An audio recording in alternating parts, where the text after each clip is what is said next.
Hey y'all, today's all about back bends. So the moves that I'm going to be showing you help me prepare to do back bends. I am not flexible in my back at all. I have back issues sometimes and I have to be really careful about what I do. So most of what I'm going to show you is very basic and beginner, and it's just what I do to warm up. So we're going to start with cat-cow. And a lot of you will be familiar with this, but I just want to talk to you about how you breathe in this pose because it will help you open up more. So, first of all, this is cat, this is cow. Cat, cow. And what's important for me, anyway, is when I go into cat, I inhale, and when I go into cow, I exhale.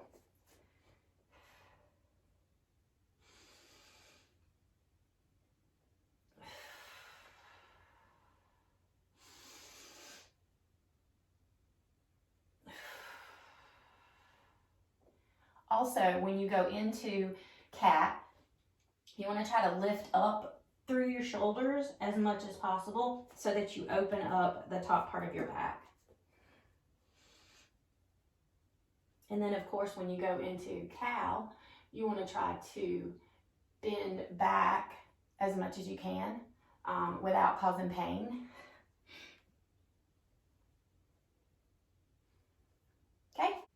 The second move that we're going to do is actually kind of like cobra sphinx pose. And again, I don't worry too much with the names. I just know what I'm doing and what it looks like and feels like. So you get into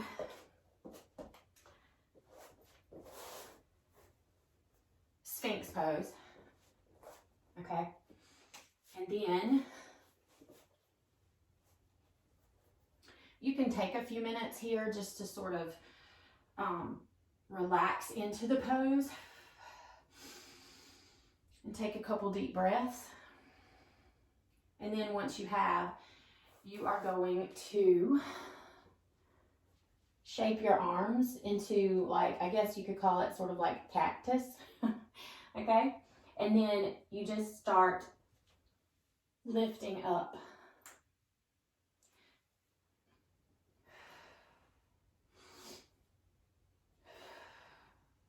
And I don't know if you can hear me, but again, I inhale on the up and exhale when I go down.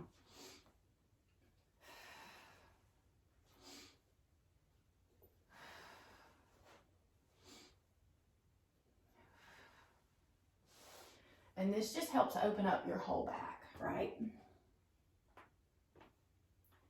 And then you can also add a little bit of a shoulder opening with this as well. So you lift down, stretch out the shoulder. Okay? Lift, go down, stretch out the opposite shoulder.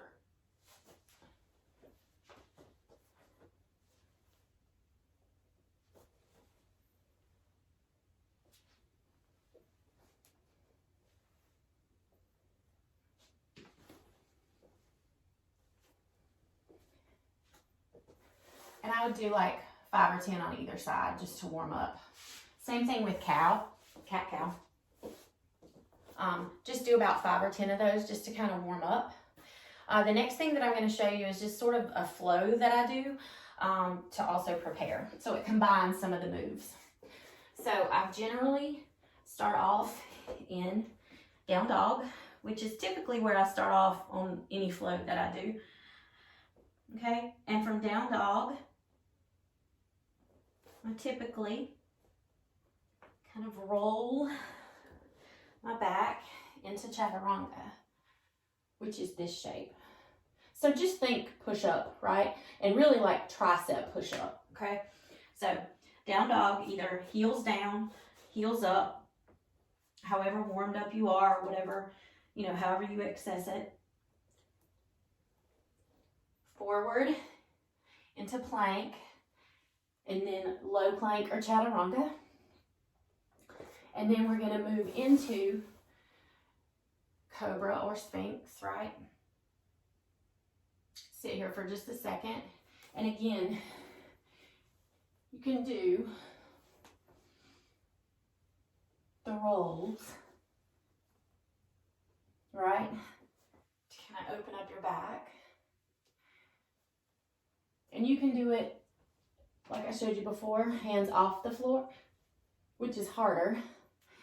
But you can also put your hands down, and that gives you a little bit more range of motion, right? Okay, and then from here, I'm just gonna flip over and show you fish pose. Now, I typically, when I'm getting ready to do this, use a block. Okay? So fish pose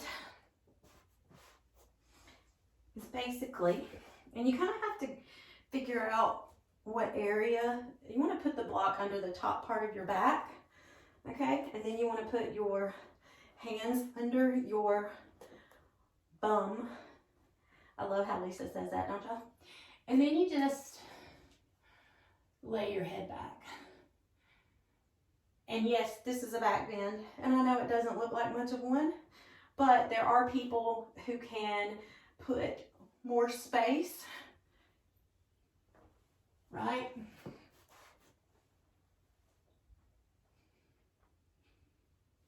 And lift up through the chest more, okay? But for beginners, the block underneath is just a nice way to start.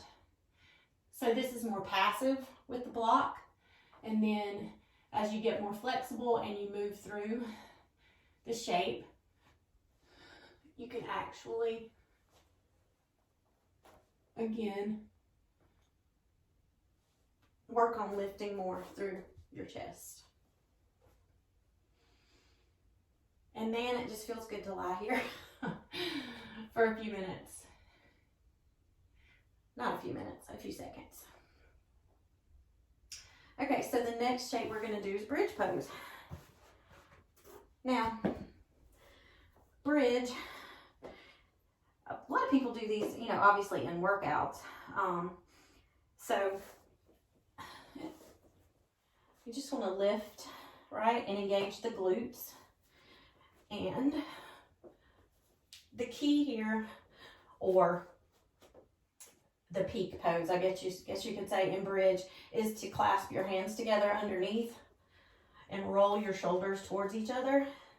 But you don't have to do that. Obviously, you can just put your hands down by the side, and that'll help give you a little bit more height. And this is also a great stretch for your low back, upper back, shoulders. And you can do a few reps of this, right?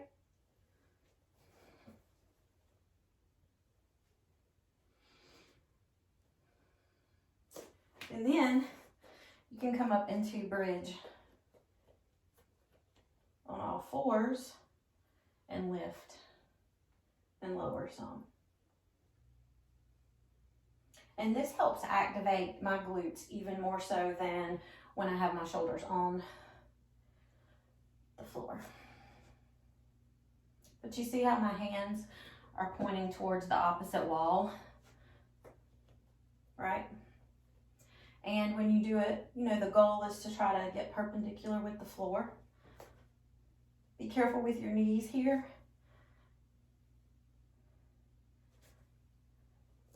I usually turn back over, do a few cat-cows just to finish off. And I typically always end in a good child's pose. And it counteracts the bending of the back, right? So I hope this helps. If you have any questions, just let me know.